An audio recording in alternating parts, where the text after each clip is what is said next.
in the NFL, and this has to do with the Dolphins. The Dolphins showing interest.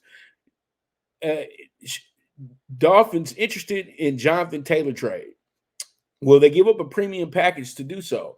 My biggest question for the Dolphins is this: are you really willing to risk the future to go ahead and get a running back that possibly could be the difference in your team being a good team and a great team this season?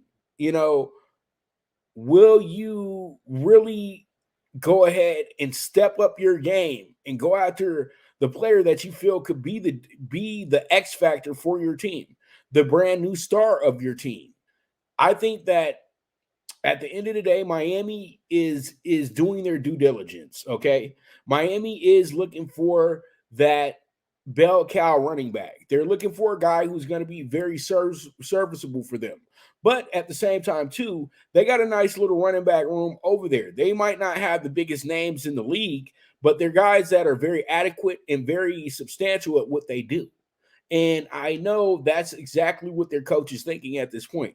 They're just putting their name in the news because everybody sees that Miami's one spot that can be filled with a powerful entity is the running back position. But there's other running backs that are available right now as well, too. Kareem Hunt is available on the free agent market and can be a cheaper option than Jonathan Taylor. But Jonathan Taylor brings a dynamic that a lot of running backs don't have. He's the top 3 running back in the league. He's a guy that can literally take over games. And when you can have a running back take over games, that means that you can chew clock. And Miami wants to be a team that keeps the other offense off the field as long as possible. They want to make sure that they wear teams out, especially in that Miami weather early in the year when it's very humid and very just bad in general in that stadium. So there's a lot of things that Miami factors into that make things look really good bringing in a Jonathan Taylor.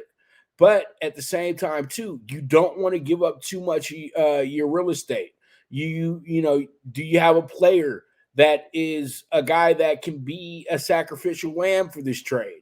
Do you have the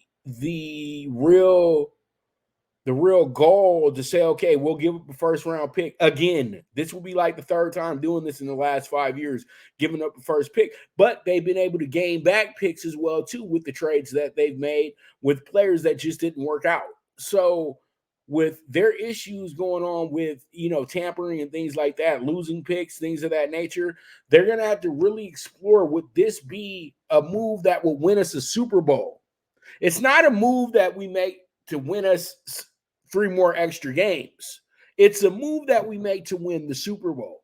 And if this player can produce a Super Bowl for this roster right here, why not make the deal happen? But when you really look at it at the end of the day, they know that there still would be a big dog to win the Super Bowl, regardless of how their standing is in their division. Winning the overall conference, Miami, even with Jonathan Taylor, they would only become like the 4th best team in the AFC. But that would be pretty good because they have a great defense to back that offense up. So there's a lot of things that are in the mix for Miami. And Miami is just trying to put themselves back on Front Street on being one of the more relevant teams in the NFL. Because when the Miami Dolphins are good, the NFL is good. And that's why they have their name in that's why they threw their name in the cap to see if they can go ahead and try to acquire Jonathan Taylor like they did almost 2 decades ago when they went ahead and got Ricky Williams on a surprise situation as well, too. So, Miami's been here before. So with that, let's go ahead and move forward and talk about our next topic in hand. And we're not leaving the NFL yet. Stroud and Young finding out that fixing their franchise